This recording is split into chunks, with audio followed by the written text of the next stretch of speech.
Alrighty, welcome to our webinar today on prevent planting opportunities for cover crops. Steve Groff is going to be our presenter, and he's going to talk to us about that. I think there's a few areas of the country that are experiencing a little bit of this.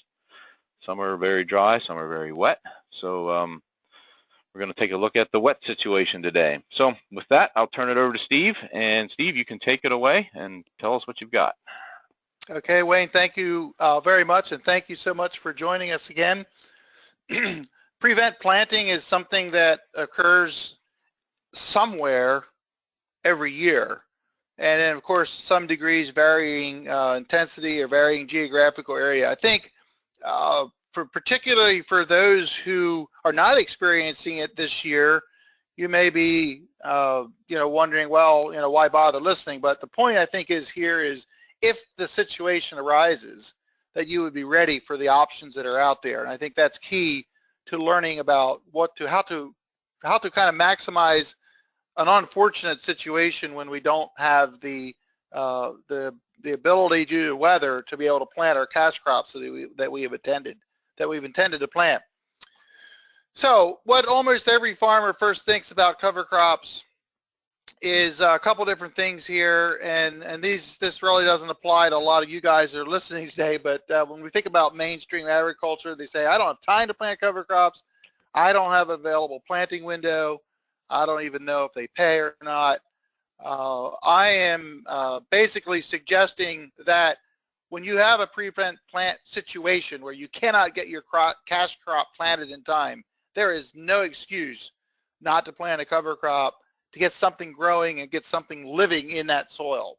And I think that's where one of the reasons why I'm using this as a topic here, so that we can be able to maximize that. One of the things I'm going to talk about today is, if I do use prevented planting, if I have that happen on my farm, do I have a nutrient credit that I can attribute from the cover crop to my succeeding cash crop? I'm going to show you and discuss a case study that we did a couple years ago in Iowa. This is actually a picture of one of the fields in Iowa that was actually planted with radishes after they couldn't get their corn planted. And another thing that I have learned over the years, and this is kind of rare, but it can occur, particularly in a prevent plant situation due to wetness. And that's what I'm going to call right now the mycorrhizal consideration. We're going to talk about that as well. It's something you may not be aware of, and it can kind of sneak up on you. So as toward the end, I'm going to cover this topic about the mycorrhizal. But let's just start here with kind of looking at a prevent planting checklist. Some of the things that are important to consider. And those of you who know me well know that I'm not a big fan of crop insurance. That being said, is a reality of our agricultural policy that we have in place. And so we need to talk about it, because in the prevent plant situation, crop insurance usually comes into play somehow, some shape or form. So you need to review your crop insurance policy. You need to know what the rules are, what they say. And the best thing is to talk to your local crop insurance agent just to verify what you can plant, what you can and cannot do in this situation. And these factors vary by program, depends on the crop and region. So I'm not going to go into specifics of it, because you need to do what's local. And I would say this, if you hear other strategies or other rules from your friends or some on another state, it may warrant challenging your crop insurance agent a little bit if you want to do something that they say you can't do. It may warrant that. I'm just saying, I've heard that already, where sometimes local crop insurance agents don't fully understand this, especially when we come in with cover crops now with the advent of more cover crops being used. So that's just something to be aware of. Just overall, most areas do not allow the harvest or the grazing at least before November the 1st of any of this crop that you would grow. I know there's being some provisions talked about giving some options or flexibility to that. I don't know exactly how that's going to play out. If grazing or harvesting for forage is an option that you need to look into, you're going to have to talk to your local agent to see how that works. And there are some various government programs that sometimes do kick in, especially when there's more of a major event. And I have some things listed here. I said there's sometimes a special event. 2 years ago when they had the toxic algae in Lake Erie, there was an option there for people to plant. It was really wet in that area, and there's actually was some funding that came available that was more than what was originally at the beginning of the year available to plant cover crops. So just something to be aware of in any local area. So you need to be aware of sign-up periods and the protocol for doing all this stuff. It's kind of that bureaucracy that is kind of reality of some of these things nowadays, but it may be an opportunity as well to help your decision and what you do with prevent planting. Now on to some of the more practical things. Probably one of the bigger ones is if you had put on pre-plant herbicides. In other words, you were expecting to plant soybeans, you were expecting to plant corn, you might have put a residual type herbicide on. Obviously, if it's a burn down type herbicide, it's probably not going to be a factor as it relates to planting cover crops later on. But for instance, if you put a residual down to plant corn, and then you want to plant a cover crop, let's say in the beginning of July because you were prevented from planting your cash crop, is that residual herbicide going to affect your cover crop? Now, there is no exact recipe to predict how any given herbicide will affect your cover crop. So many variables, so many factors go into that. It could be the amount of rainfall that happened. Obviously, prevent plant is usually associated with too wet. And a lot of times in one way that's in a favor of diluting residual herbicides, but not necessarily. Some are longer lived than others.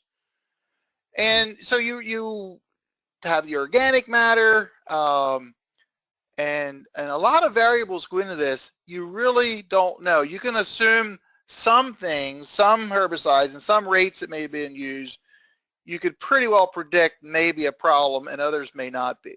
But the best way is to take a soil analysis, a soil test. Now this isn't like really to take a test and get it analyzed. This is where you actually collect soil out of your field that you're going to plant about the 2-inch depth, and you put it in a pot, put that soil in a pot, and then plant the actual cover crop seeds that you want to plant. If it's a mixed species or a mix or whatever it is, put it in that pot, make sure there's enough water so they germinate, and then in about 10 days or so, observe and see if the seeds are affected. Now, just because a cover crop seed will show maybe subtle or slight signs of being affected by herbicide, you're still going to have to make the decision if it merits or if it's worth the risk to plant that cover crop or not. You know, little herbicide influence can be okay, but you have to understand the risk. But if you plant these little seeds in a representative sample of your soil and they look fine, the risk then is very low to plant the whole field.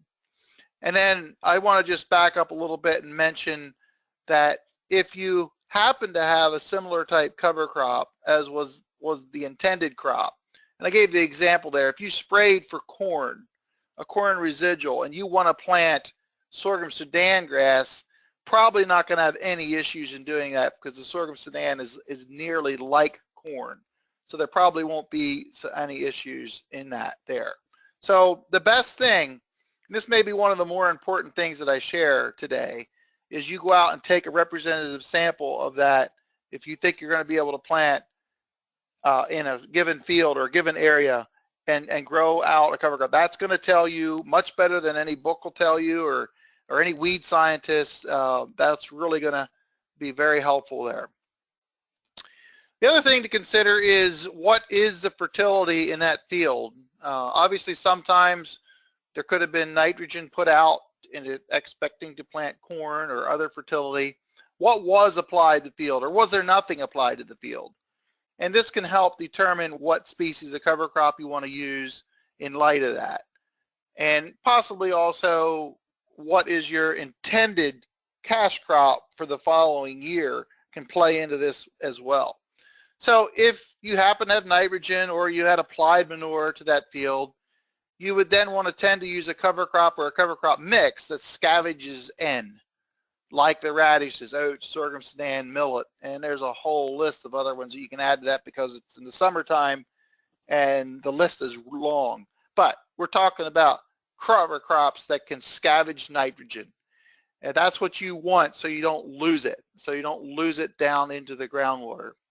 If there was no nitrogen applied, then you want to focus on using legumes or a mix with legumes in it, like sun hemp, cowpeas, and we're going to discuss some other covers later on, but there's lots of them that you can plant or mixes you can do. I'm going to mention here, as I already have, about the mycorrhizal connection here, but I want to help us understand that choosing the right species can enhance the potential of planting cover crops in a prevent plant situation. So what about timing now? When we look at the timing, sometimes you can plant as early as the beginning of July, and I'm just going to break it down to about the middle of August here. And I have listed quite a few different species there: radish, radish and oats. There's the mix of radish and oats. The oats will give you more ground cover in the spring if you want that. If your fields are more sloping, recommending adding oats. And of course, if you can cut for forage later in the fall, if there's a crop insurance issue to work around, you have to know about that. But adding oats is really good with the radishes. And then of course, as I mentioned, sun hemp, cowpeas, sorghum sudan, and mixes of them. And there's a whole list. You could probably add 20 or 30 more species there, and mixes and so forth. So when we're doing this, it's important to understand that in most areas where you're going to have frost in the fall, that those summer annuals, like the sun hemp and sorghum sudan grass, cowpeas, they're going to kill at the first killing frost. So whenever that is in the area, you can just be thinking about that when that will occur, and some other species will be able to grow longer. One of the things to consider here, and this is kind of a word of caution, I guess, that some farmers are used to planting cover crops in September and October, and they're used to have them over winter. But any cover crop that's typically planted in the fall that does usually overwinter in your area, it may indeed winter kill if it's planted earlier and allowed to grow more than 12 inches or so in height. And that's likely to happen if you're replanting earlier in July and August. So for instance, hairy vetch, crimson clover, and maybe even annual ryegrass will grow enough if it's planted in that July-August window that it may winter kill. And that's not a bad thing. You just need to understand that, because they're going to be doing a lot for your soil. You just need to understand that a cover crop that you normally use that overwintered in your area may winter kill if it gets more mature and gets taller. And that's just something that I've had over the years. Quite a few farmers were surprised to find this out, and I don't want anybody to be surprised. Again, not a bad thing. It's just how they work out.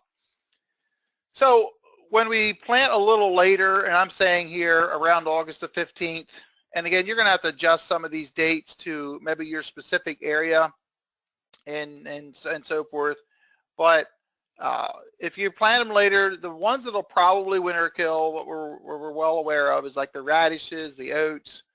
Again, if you're far in the south, they may overwinter. Most of you know how they work that have used cover crops. And again, I have listed here in the center section that could winter kill, could be crimson clover, hairy vetch, annual ryegrass, that kind of in that slot there. The ones planted early that probably won't winter kill tend to be there's more winter hardy varieties anyway, like your triticale, your annual ryegrass, and cereal rye. Now, I personally don't recommend you plant triticale or cereal rye early in that time frame because I want to save that for later on in the year, later on in October. I want to use other cover crops if I have this option to plant early. So that's just kind of a personal suggestion that I would recommend you consider when you have this opportunity to plant cover crops early. Try to mix it up. Try to plant other species. Save those winter hardy ones for when they're really needed, and so forth. One of the questions comes into play in certain areas of the country. Well, okay, if I get planted early, what about fall tillage? And those of you who know me know that I'm a 100% no-tiller here in my farm in southeastern Pennsylvania, and I do understand reasons for tillage in certain areas of the country. So I'm going to address this. And I will say that, yes, fall tillage can be done. I'm going to have to ask the question, though, is it really necessary? And I have heard that in 2013, when there was a lot of wet areas in northern Iowa up into Minnesota, some guys were able to plant some cover crops in a prevent plant situation. And it was their real first experience then to try no-till the following year because of what the cover crops did to the soil. And that whole event helped change some ways of doing things where no-till helped to spread a little bit. So I gotta put the question in there. Of course, it depends what type of your desired tillage is and how aggressive it is. Depends how big the cover crop growth is. A lot of variables in there.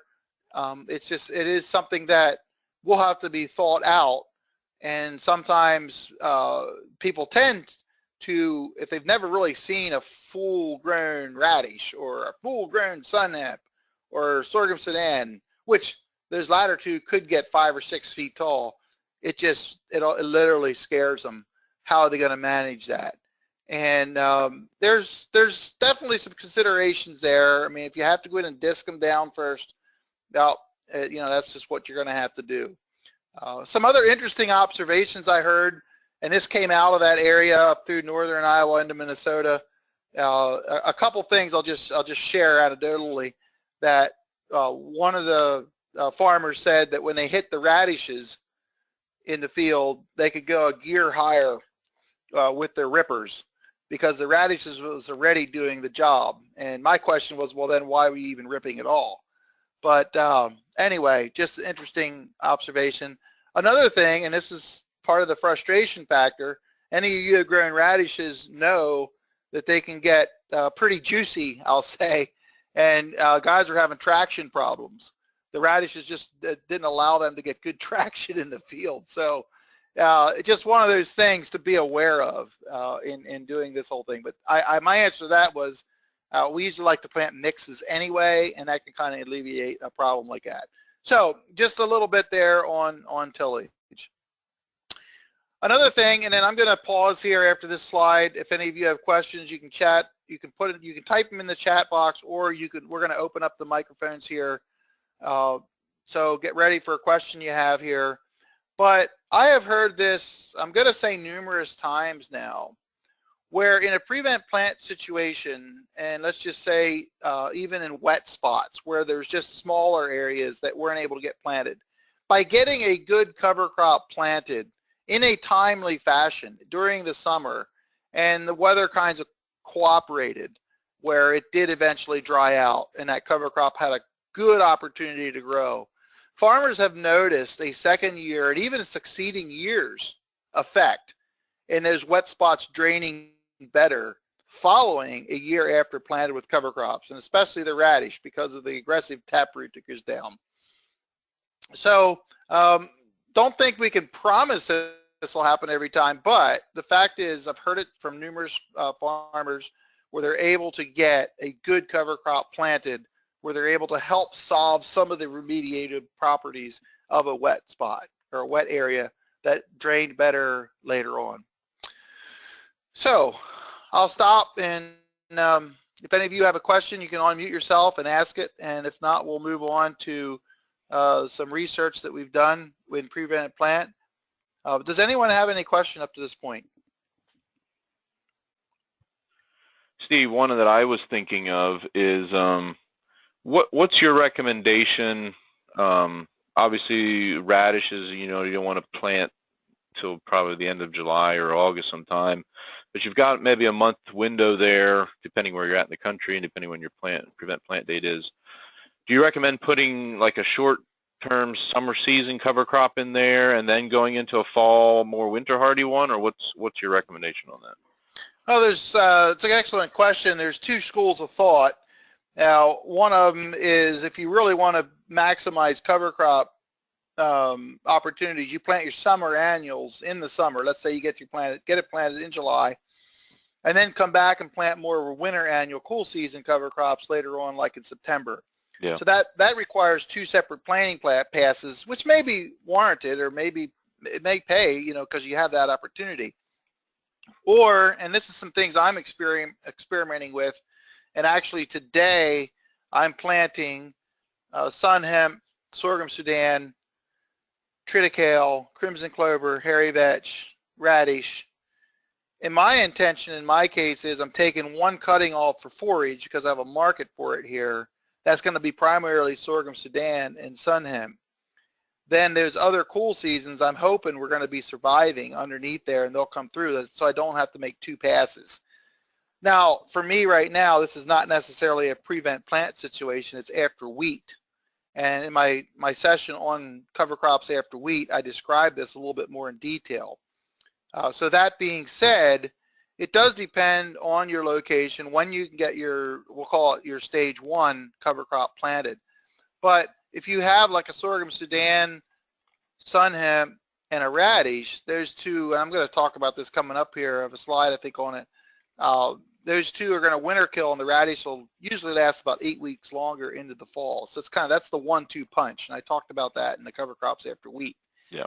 So I think that's going to be up to the individual. My question is, will a winter annual survive underneath there? And you can maybe help that occur by your seeding rates and everything. So if you really want to be all out cover crops, you would probably make two passes. And again, that's going to vary for each farmer on the kind of seed they're getting and their the cost of seeding and all that stuff. But so there's as in many things in cover crops, there's not one answer for everybody, but there's no doubt about it. Ideally, if you would plant early and then plant a cover crop again to set yourself up for the following year and to increase your soil health, it's that opportunity you're taking advantage of. Yeah. All right. Thanks for that. Anyone else have any questions?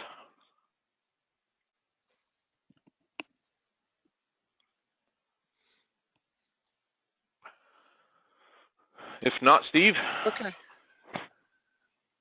Yeah, I want to reference a study back in 2013. This is from Iowa, where there was a high fertility field that was fertilized with 60 pounds of nitrogen. Remember that. Fertilized with 60 pounds of nitrogen in 2013. No additional nitrogen was added. At the beginning of August, then they planted some radishes in that field because they were unable to get it planted due to wet weather. When it went in the following year then, so the radishes were planted in 2013, 2014, they did a variable rate nitrogen rate from 0 to 200 pounds just to see what did those, how did the fertility work out, and were we able to suck up some of that nitrogen from the previous year, carry it over and give it to the succeeding cash crop. And if you see this chart here, it was really clear, very clear, that only 50 pounds of nitrogen was needed. And in this case, it basically saved quite a bit of money. And I mean, you look at this, the farmer typically would have put 150 pounds on, so he saved 100 pounds. Remember, there was only 60 pounds applied the year before.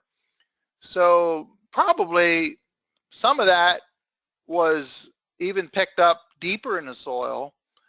and added to the following year that really helped. Now again, remember this is pretty good soil here, but the reality of it is you can see that by doing nothing or keeping that field sprayed clean, probably you would not have got this result. And this was the result of how the cover crop helped it out. Now, on an ideal research plot, it would have been nice to have a control plot in here that would have indeed been no cover crop. That would have been informative, but it was very striking though to see how we could save some money here. And if you just look at the pure cost savings when you deduct the investment of the cover crop and planting, there was a $15 an acre direct profit. It may not sound like a whole lot, but that doesn't account for all the other cover crop benefits, maybe the succeeding year's benefits that one good cover crop did for that soil. And the other thing too, and I've talked about this more than once, about how we have a story to tell when we use cover crops. We're keeping nutrients out of the water. And to what degree, it's a little hard to measure, but we know we're doing it. We know it's happening. So that to me has some value. There is a monetary value included. I just don't know really what it is exactly, and that's going to vary so much from farm to farm and from field to field. So do I have a nutrient credit? Well, the answer is yes. I believe almost in every case you do. The question that we all want to know is how much is that credit? How do we manage for that? And this graphic here kind of shows what we already know, how a cover crop can take up leftover nutrients, hold them over through the winter so they don't leave, and then give them back to our cash crop the next spring. But that's really cool, but what does some of the research show? And this is some good data out of University of Maryland, who I worked with over the years. And this is just looking at radishes here. And if you see the red line, that is the radish. That is the amount of nitrates that they took at those different depths in the soil. These numbers on the left side of the graph are inches. So we're down 60 inches. That's 5 feet deep. They actually measured the reduction in nitrates 5 feet deep. The black line, you can see how in that 20 to 30 inch range. And this is below where we actually measure a lot of the times in any type of nutrient test. But there's nutrients down there. There's nitrogen down there. If we can catch it with a cover crop, hold it, bring it up to the surface. And notice how the red line takes a sharp angle to the right. That's because there's more at the surface. It's bringing it up. And this is kind of a continuing study. I mean, Dr. Weil is testing now 7 feet deep under different types of cover crops. That data is going to be out in about a year now. It's a 3-year project. And so yes, we have a nutrient credit. And just to show you some more pictures and some root digs that we've done. I mean, I've dug root pits 7 feet deep just to find the bottom. And here you can actually see a radish root that we saw 6 feet 2 inches deep. So they're collecting nutrients down there. If there was no nutrients there, they wouldn't grow.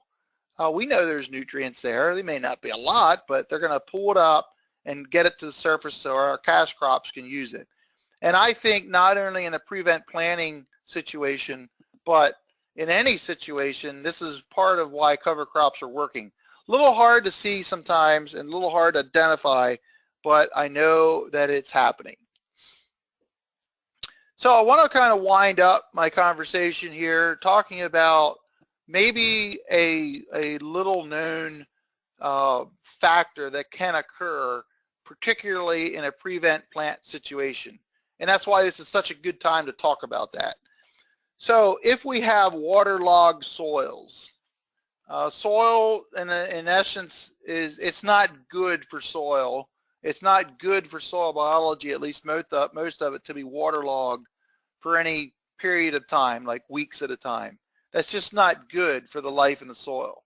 And when that occurs, some of the soil life can be diminished. And when you have that situation, and then you can understand that something like the mycorrhizal, which helps take the nutrients from the soil into the plant. It's like a bridge for some of the nutrients, particularly phosphorus. And any of you are agronomists, when you look at this picture, that's classic phosphorus deficiency. The lower leaves are turning purple. Very classic. Now, in this case here, though, and this had us scratching our heads for a while, and we think we know the answer. The soil test showed adequate phosphorus. It wasn't high, but it was adequate. It wasn't, the soil test would not have indicated a need for phosphorus. And this was beyond early season here now. I mean, this is, as you can see, the corn's it's starting to grow. So previously, the field had been prevent plant, and then there was a cover crop of pretty much straight radishes planted. And this was the result of what was seen. Now, where we got onto this is we know that radishes do not host mycorrhizal fungi.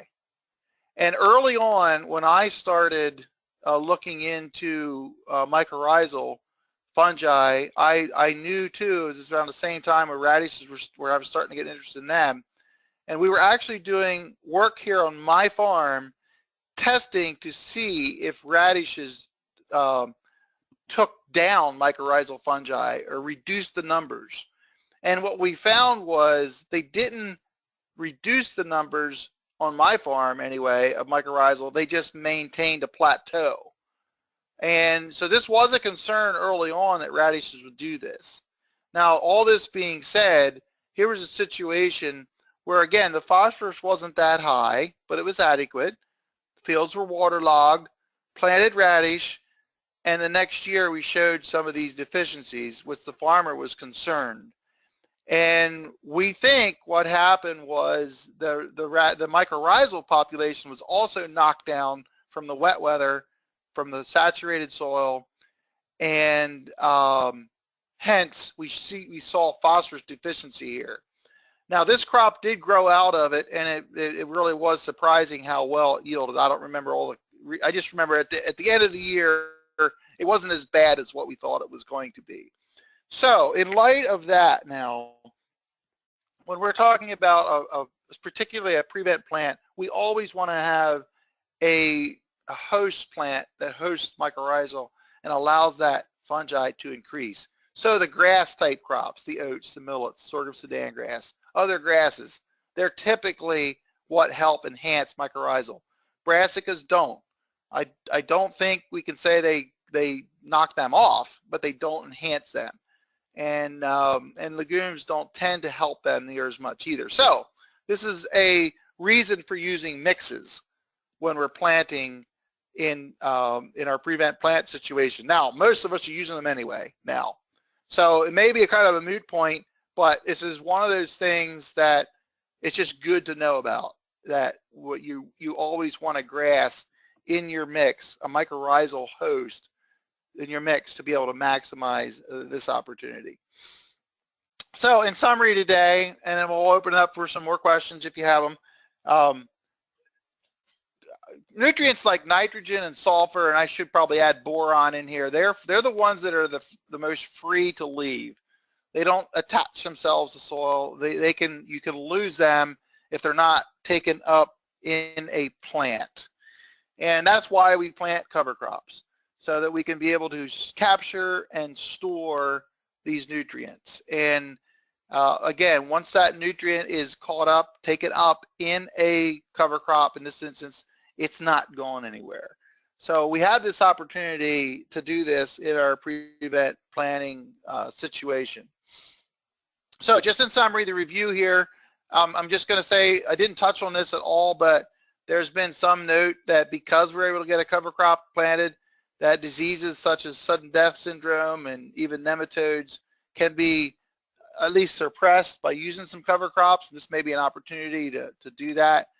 But the main reason we're looking at cover crops and prevent planting is to capture, store, and or create nutrients. That's mainly relating to nitrogen production with legumes. And of course, overall enhancing our soil health. Maybe we can help drain our wet spots. We can it's at least going to be positive. That's one thing I can say for sure. And also, just finally, this is your chance to really make a difference in seeing how cover crops can be utilized. And I'll just reiterate that there's been quite a few farmers who have used the prevent planting option as their first foray into cover cropping. So let me know what some of your questions are. Feel free to unmute yourself. I'll just mention next week's we're going to talk about using cover crops in a tillage system. So as I had indicated, I'm a no-till farmer myself, but I also understand areas that are using some tillage and they want to use cover crops as well.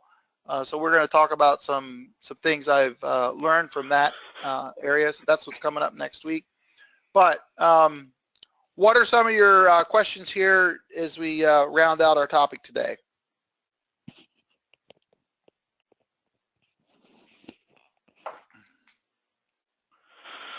Thank you, Steve. That was very interesting on the mycorrhizae and the phosphorus deficiency.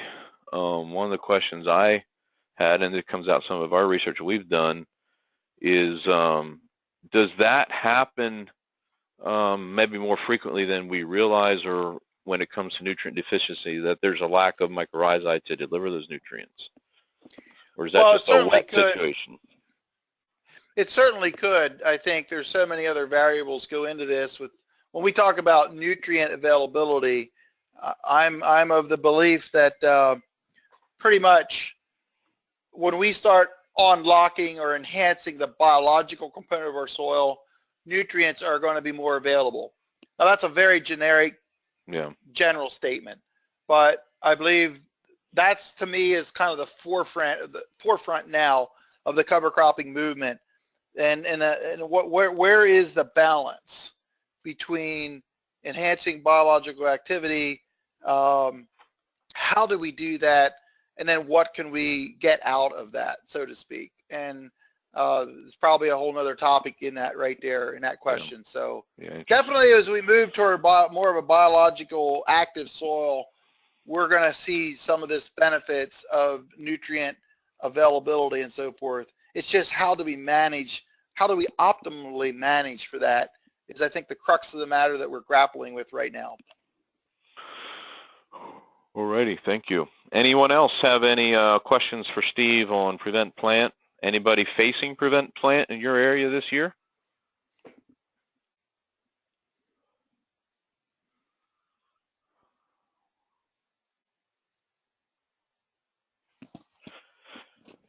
Well, if not, we appreciate your time today again, and thank you for joining us. Thank you, Steve, for talking about this topic of Prevent Plant.